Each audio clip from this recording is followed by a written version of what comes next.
आपको पता है क्या? कामयाबी हासिल करने के लिए रोज छोटे छोटे बदलाव करने की ज़रूरत होती है। तो बदलाव कीजिए, इम्प्रूव कीजिए और क्रैक कीजिए। Hello everyone, my self Vanshika Jain.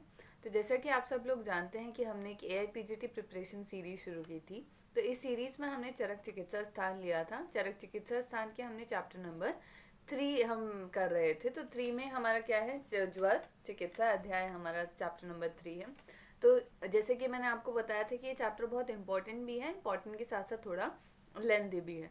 तो इसमें हमने क्या किया था? ज्वर के फीचर्स देख लिए थे, पूर्व रूप देख लिए थे, टाइप्स देख लिए थे। हम टाइप्स के जो है फीचर्स देख रहे थे। तो टाइप्स में हमने जो द्विविध टाइप्स थे वो हमने कर लिए थे, जो पंचविध टाइप्स थे वो हमने कर लिए थे। आज हम उसके आश्रय भेद से जो सप्तविध टाइप्स हैं, जो कि धातुगत ज्वर हैं, उसके हम लक्षण देखेंगे। Very very very important topic, और इससे क्वेश्चंस आते हैं। इसमें सारे ही आपको फीचर्स याद नहीं करने हैं, जो मैं आपको बताऊंगी केवल वही याद करने हैं। तो इसमें हमारा सबसे पहले आता है श्लोक नंबर 76 पे आप आएंगे। तो उसमें हमारा आता है रस धातुगत ज्वर। तो रस धातुगत ज्वर के लक्षण क्या आपको मार्क करने हैं? गुरुत्वम, उद्वेग, छर्दी, आरोचक, बहिस्ताप और विजृंभणम, ये आपको मार्क करने हैं। अब इसमें आपको याद कैसे रखेंगे? जो रस धातु है, रस धातु किससे रिलेटेड है? कफ से रिलेटेड है। रस धातु का मल क्या है? कफ। तो जो कफ है हमारा, कफ क्या है? गुरु। ठीक है, गुरुत्वम आपको याद रहेगा। अब जो कफ की चिकित्सा है वो क्या है? छर्दी। तो छर्दी है, जब आपको उल्टी होगी तो आपको क्या आएगा? वेग आएगा। तो उद्वेग आपको इससे याद रहेगा। और उसके साथ साथ क्या होगा? जब आपको छर्दी होती है तो कुछ खाने का मन नहीं करता है ना, तो अरुचि आपको उससे याद रहेगा। तो आपको क्या याद रहेगा? गुरुत्वम, उद्वेग और छर्दी, अरोचको। ठीक है, ये आपको याद रहा। इसके बाद नेक्स्ट क्या हमने देखा? बहिस्ताप। अब जब ज्वर है तो संताप तो बाहर आएगा ही आएगा, तो बहिस्ताप आपको याद रहेगा। विजृंभणम, जब गुरुत्वम है, कफ है, आलस आएगा तो क्या आएगी? जृंभा आएगी। तो ये हमारे सारे याद हो गए। क्या क्या रहा? गुरुत्वम, उद्वेग, छर्दी, आरोचक, बहिस्ताप और जृंभा। ठीक है, अब इसके बाद हम आते हैं रस धातुगत ज्वर, रक्त धातुगत ज्वर पे। तो रक्त धातु जो होती है, इसमें आप क्या मार्क करेंगे? श्लोक नंबर 77 में पीड़िका तृष्णा सरक्तम स्थिवनम मुहु दाहा राग ब्रह्म मद प्रलाप, ये आप मार्क करेंगे। अब इसको याद करना बहुत ही आसान है। कैसे? रक्त धातुगत जो ज्वर है, रक्त धातुगत ज्वर से क्या होती है? रक्त से क्या रिलेटेड है? जो भी हमारे स्किन डिसऑर्डर्स होंगे वो हमारे रक्त से रिलेटेड है। स्किन वाले जितनी भी चीजें होंगी, तो स्किन वाली जो चीजें रिलेटेड है उसमें क्या रहेगा आपका? पीड़िका। पीड़िका स्किन से रिलेटेड है। जो रक्त है वो किससे? रक्त का मल क्या है हमारा? का पित्त है। तो पित्त से क्या रिलेटेड है? तृष्णा। सा रक्तम स्टीवनम मुहु, मतलब जो रक्त है वो रक्त मिश्रित वो स्टीवन करता है। तो रक्त जो ज्वर है उसी में वो करेगा।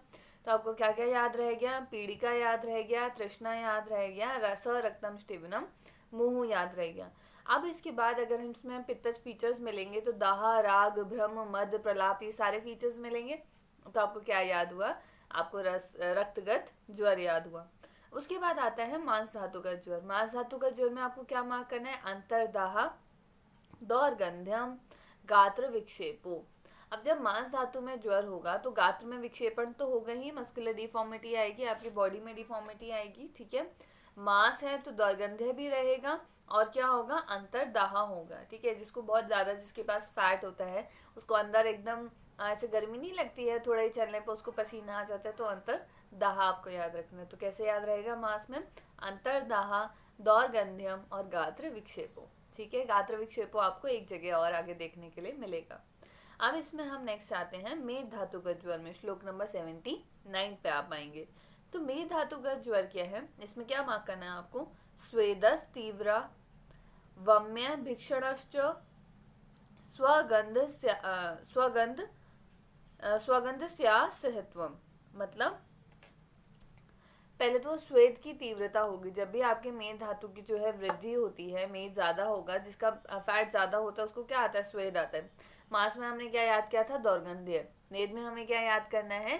स्वेद। स्वेद बहुत ज्यादा उसको हो गया। वम्य भीषणशः, मतलब वमन उसको बहुत ज्यादा होगा। ठीक है, बार बार उसको वमन होगा। छर्दी किस में पढ़ा था हमने? रस में पढ़ा था, क्योंकि वो कफ का फीचर था। मेद में भी कफ बढ़ा ही होता है। तो मेद में आपने स्वेद देख लिया और आपने क्या देखा? वमन अभीक्षण, वमन वम्य भीक्षणशः, ये आपने देखा। उसके बाद है स्वगंध असहायत्व, मतलब जो अपनी खुद की जो गंध है वो इंसान सहन नहीं कर पाता, उसका पसीने में इतनी ज्यादा स्मेल होती है। तो आपको ये तीनों फीचर्स ऐसे याद रहेंगे, वेरी इजी। वम्य भीषणशः आपको अच्छे से याद रखना है कि ये किसका फीचर था? मेद का था, रस का नहीं था। रस का क्या था? छर्दी और अरोचकता। इसके बाद आप आएंगे अस्थि धातु का ज्वर में। अस्थि धातु का ज्वर में क्या याद करना है? विरेक वमने प्रकूजनम विक्षेपणम च गात्राणाम श्वास श्वास च अस्थिगते ज्वरे। क्या क्या रहेगा? वमन और विरेचन आपका रहेगा किसमें? अस्थि धातु का ज्वर में। ये हमें याद नहीं रहता है, हम भूल जाते हैं, लेकिन आपको याद रखना है कि जो अस्थि धातु का ज्वर है, अस्थियों में जब ज्वर होगा तो उसके कितना उसको वमन और विरेचन उसको रहेगा। प्रकूजनम मतलब कंठ से उसकी ना आवाज आती है, मतलब जब भी आपने किसी को कराना वर्ड आपने सुना होगा, कराते हुए आप देखते हैं तो वो क्या करते हैं? जब भी व्यक्ति बीमार होता है तो वो कूंजन करते हैं। तो प्रकूजनम आपको याद रखना है अस्थि धातु का ज्वर में। तो क्या याद रहा? वमन विरेचन, प्रकूजनम, विक्षेपणम च गात्राणाम, मतलब गात्राणाम गात्र विक्षेप हमने कहाँ देखा था? हमने मास में भी देखा था। यहाँ क्या है? विक्षेपणम च गात्राणाम, मतलब उसका सेम है, हाथ पैर वो इधर उधर फेंकता है। और इसमें क्या? इसमें आपको मिलता है श्वास। इसमें श्वास मिलेगा, मज्जा में आपको हिक्का मिलेगा। ठीक है, ये आपको याद रखना है। इसमें श्वास है, मज्जा में हिक्का है। और आपको क्या याद रखना है? इसमें वमन विरेचन और प्रकूजनम आपको इसमें याद रखना है। ठीक है, अब आप मुझे ये बताएं, वम्य भीक्षणशः कहाँ था आपका? मेद में था।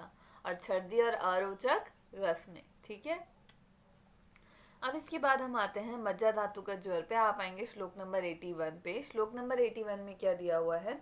हिक्का श्वासस्तथा कास्तमश्च अति दर्शनम, मतलब हिक्का, श्वास और कास और तम, ये चारों चीजें किसमें मिल रही हैं आपको? मज्जा धातुगत ज्वर में। मर्म छेदो, मर्म में क्या होती है? मर्म स्थान में बहुत ज्यादा पीड़ा होती है। ये किसमें रहेगा? मज्जा धातु का ज्वर में। अस्थि में नहीं है। अस्थि में क्या था? वमन विरेचन था, प्रकूजनम था, विक्षेपणम च गात्राणाम था और श्वास था। इसमें मज्जा में क्या है? श्वास, कास, हिक्का और तम है, चारों चीजें हैं। उसके बाद मर्म में भी बहुत दर्द हो रहा है, मर्म छेदो। बहिशैत्यम दाहो अंतश्चैव मजे, मतलब बाहर से ठंडा अंदर से गर्म, ये तो बड़ा मजा है। बाहर से ठंडा अंदर से गर्म, ये तो बड़ा मजा है। किसमें? मज्जा धातु का ज्वर में। क्या है? बहिशैत्यम बाहर से ठंडा, दाहो अंतश्चैव मज्जा के, बाहर से ठंडा अंदर से गर्म। इसके बाद आता है हमारा शुक्र धातु का ज्वर। शुक्र धातु का ज्वर में क्या है? आपको क्या मार्क करना है? शुक्र मोक्षम कृत्वा विनाश्य च, मतलब शुक्र मोक्षम कृत्वा विनाश्य च, जब शुक्र स्थान में जब दोष जो है वो हमारे आश्रित हो जाते हैं तो क्या होता है? आत्मा विशेष रूप से जो है शुक्र का वो श्राव करती है, मतलब आत्मा जो है वो शुक्र का श्राव करती है विशेष रूप से। और श्राव अगर करेगी तो उससे क्या होगा? शुक्र जो है हमारा नष्ट हो जाएगा। तो यही यहाँ पर दिया हुआ है, शुक्र मोक्षम कृत्वा विनाश्य च। उसके बाद आगे क्या लिखा है? प्राणम वायव्य अग्नि सोमेश्च सार्धम गचस्त्य सो विभुः, मतलब जो ये जब हमारा शुक्र का नष्ट हो जाता है तो वो जो आत्मा होती है, वो व्यापक जो आत्मा होती है वो क्या करती है? प्राणम, प्राणवायु, वायव्य अग्नि, अग्नि और सोम के साथ चली जाती है। ठीक है, वो जो व्यापक आत्मा है वो प्राणवायु, अग्नि और सोम के साथ चली जाती है। अर्थात क्या होती है? रोगी की मृत्यु हो जाती है अगर शुक्र धातु का आपका ज्वर है। तो आप इसको बहुत इजीली याद भी रख सकते हैं, बहुत इंपॉर्टेंट भी है शुक्र धातु का ज्वर। शुक्र मोक्षम कृत्वा विनाश्य च प्राणम वायव्य अग्नि सोमेश्च सार्धम गच्छास्त्यो विभुः। ठीक है, वेरी इंपॉर्टेंट। अब हम इसमें से कुछ कुछ फीचर्स याद कर लेते हैं। आप भी उसको सोचने की कोशिश कीजिएगा कि हाँ, इस तरीके से ऐसा बताया था तो क्या होगा। अब जैसे हमारे पास है छर्दी अरोचक, तो छर्दी किस में आ रही थी? हमें कफ वाले में आ रही थी। कफ से रिलेटेड क्या था? हमारी रस धातु थी। उसके बाद आपको वम्य भीक्षणशः किस में था? छर्दी हमारा था रस में, वम्य भीक्षणशः हमारा था मेद में। वमन विरेचन किस में था? हमारा अस्थि में था, और हमारा प्रकूजनम किस में था, अस्थि में था, लेकिन मर में तो पेन किस में था, मज्जा में था। मज्जा में और क्या क्या आ रहा था, मजा आ रहा था। मजा किस में आ रहा था, बाहर से ठंडा अंदर से गर्म। श्वास किस में था, केवल श्वास था हमारा अस्थि में। हिक्का, कास, श्वास और तम किस में था, हमारा मज्जा में।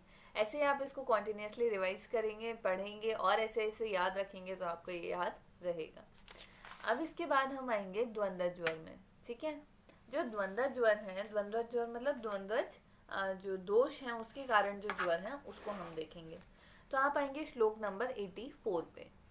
श्लोक नंबर 84 में क्या दिया हुआ है, वातपैथिक ज्वर के लक्षण, वात श्लेष्मिक ज्वर के लक्षण और श्लेष्मपैथिक ज्वर के लक्षण। बहुत आसान है, मैं बताती हूँ। श्लोक नंबर 84 में क्या दिखा है, शीरोरुक पर्वणाम भेदो।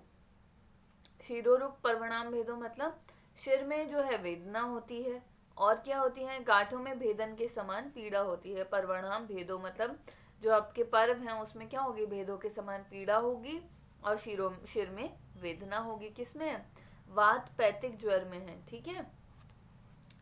उसके बाद आप देखेंगे कंठ हास्य शोषो, इसी श्लोक में लिखा हुआ है। कंठ हास्य शोषो मतलब कंठ और मुख, कंठ हास्य शोषो कंठ और मुख का सूखना। उसके बाद स्वप्न नाशो मतलब निद्रा नहीं आती है, वात और पैथिक ज्वर है, ठीक है। श्लेष्म होता तो उसमें निद्रा आती, पैथिक है इसलिए उसको निद्रा नहीं आ रही है, उसको सिर में दर्द हो रहा है, वात है तो दर्द तो होगा ही होगा। उसके साथ साथ क्या हो रहा है, उसके पर्व में भेदन के समान उसको पीड़ा हो रही है। और कंठ आशय शोषो, रुक्षता तो आएगी जब वात है तो, ठीक है। कंठ और मुख में क्या होगा, सूखना होगा। उसके बाद हम आते हैं वात श्लेष्मिक ज्वर में। वात श्लेष्मिक ज्वर में पित्त नहीं है, ठीक है। तो आप श्लोक नंबर 87 देखेंगे, उसमें क्या लिखा है, स्वेद अप्रवर्तनम संतापो मध्य वेगश्च। मतलब स्वेद के, जब पित्त नहीं है तो स्वेद की प्रवृत्ति भी नहीं होगी, आप ऐसे इसको याद रखेंगे, स्वेद अप्रवर्तो। और संतापो मध्य वेगश्च मतलब जो संताप होगा वो मध्य वेग से आएगा, मतलब संताप और ज्वर का वेग जो है वो क्या होगा, मध्यम होगा। पित्त नहीं है, पित्त होता तो वो ज्वर को बढ़ाता। अब इसके बाद आप आएंगे श्लोक नंबर 88 पे। वहां क्या दिया है, श्लेष्मपैथिक ज्वर के लक्षण दिए हैं। वो क्या होते हैं, मुहुर्दाहो मुहु शीतम, ठीक है। मतलब बार बार शीत होते हैं और बार बार पसीना रुक जाता है, मतलब बार बार उसको क्या कहते हैं, गरम ठंडा उसको लगता रहता है। और आपको क्या याद रखना है, लिप्त अति लिप्त तिक्तास्यता। लिप्त तिक्तास्यता मतलब कि जो मुंह है, मुंह में क्या होता है, एकदम ऐसे कुछ तिक्त, ऐसे तिक्त टेस्ट हो जाता है, मतलब ऐसा लगता है कि वो कुछ ऐसा लिपटा हुआ आपके मुंह में। तो इसको आप कैसे याद रखेंगे, कपिल शर्मा आप सब शो देखते हैं तो उसमें क्या होता है, मुँह मुँह के धागे आप ऐसे याद रखेंगे कि उसने गाना गाया। तो मुहुर्दाहो मुहुर शीतम याद रहेगा। उसके साथ साथ तिक्तास्य मतलब आपकी जो जीभ है उस पर तिक्त स्वाद रहेगा, तो वो किस में होगा, हमारा पित्त श्लेष्म, वात पित्त, पित्त कफ, वात कफ, ठीक है। अब इसके बाद आते हैं, ये आपको ऐसे आप इसको बार बार पढ़ेंगे आपको याद हो जाएगा। अब इसके बाद हम आएंगे श्लोक नंबर 103 पे। श्लोक नंबर 103 में क्या दिया हुआ है, सम सन्निपातक ज्वर के जो है लक्षण दिए हुए हैं। तो उसमें क्या आता है, शणे दाहा शणे शीतम मतलब क्षण में दाहा होता है और क्षण में शीत लगना होता है। ऐसे हमने किस में देखा, पित्त श्लेष्म में देखा, मुहुर दाहो मुहुर शीतम। उसके बाद श्लोक नंबर 105 पे आप आएंगे, उसमें क्या दिया है, परिदग्धा खर स्पर्शा जीवा शास्त्रांगता परम मतलब परिदग्धा जो जीवा होती है वो कैसी होती है, दग्ध आपको प्रतीत होती है, ठीक है, कृष्ण वन की होगी। खर स्पर्शा जो जीवा का जो स्पर्श होता है वो एकदम खर आपको लगता है, ठीक है, सूखा सूखा खरदरी लगती है आपको। और शस्त्र अंगता परम मतलब जो संपूर्ण आपके अंग प्रत्यंग है उसमें क्या होता है, शिथिलता होती है। ये सन्निपातक ज्वर के लक्षण है, क्या क्या, शणे दाह शणे शीतम, परिदग्ध खर स्पर्श जीवा, शास्त्रांगता परम मतलब जीवा से रिलेटेड जो भी फीचर्स आएंगे वो आपके किस में आए, आपके समसन्निपातक ज्वर में आए। उसके बाद आप श्लोक नंबर 107 पे आएंगे, उसमें क्या है, कृशत्वम न त्रिगात्राणाम प्रततम कंठ कूजनम कंठ कूजनम, प्रकूजनम किसमें था? अस्थि धातुगत ज्वर में था। कंठ कूजनम, प्रततम कंठ कूजनम, ये आपको याद रखना है। मतलब कृशत्व, शरीर जो है वो अधिक कृश नहीं होता। ना अति गात्रणाम प्रततम कंठ कूजनम, कृषित्व नाति गात्रणाम मतलब जो शरीर है वो ज्यादा कृश नहीं होता है। और कंठ से जो है निरंतर कबूतर के समान उसमें से क्या आती है? आवाज आती है। इसके बाद आप आएंगे श्लोक नंबर 108 पे। उसमें क्या लिखा है? मूकत्वम गुरुत्वम उदरस्य च। मूकत्वम मतलब मूकता, रोगी जो है वो बोल नहीं पाता है, ठीक है।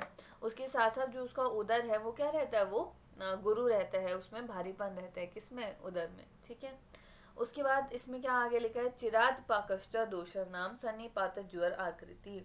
मतलब जब ज्वर जो दोष है उनका बहुत देर में पाक होता है तो किसका लक्षण है? वो सन्निपातज ज्वर का लक्षण है, ठीक है। तो आपको शनैः दाह शनैः शीतम याद रहेगा, जीभ से रिलेटेड जो भी फीचर्स थे वो आपको याद रहेंगे। उसके बाद प्रथम कंठ कूजनम किसका था? सम सन्निपातज ज्वर का लक्षण है। मुकत्वम गुरुत्वम उदरस्य इसका लक्षण है। और बहुत देर में उसका पाक होगा दोषों का, वो किसका लक्षण है? हमारा सम सन्निपातज ज्वर का। बाकी जगह इसको कूटफल सन्निपात भी कहा गया है। अब यहाँ पर इसमें हमारे ज्यादा फीचर्स नहीं बचे हैं, कुछ कुछ हाँ, इसमें बहुत सारा हमारा नहीं बचा है। इसमें अब बस हमारे जो आगंतुक ज्वर हमने पढ़े थे उसके लक्षण हमें देखने रह गए हैं और कुछ कुछ इसके फीचर्स बचे हैं। और उसके साथ साथ इसकी जो चिकित्सा है बहुत इंपॉर्टेंट है, चिकित्सा सूत्र भी बहुत इंपॉर्टेंट है, चिकित्सा योग भी बहुत इंपॉर्टेंट है। तो वो दोनों चीज़ें हम नेक्स्ट लेक्चर में देखेंगे। तब तक के लिए ऑल द वेरी बेस्ट। इसको अच्छे से रिवाइज कीजिए और अच्छे से पढ़ाई कीजिए।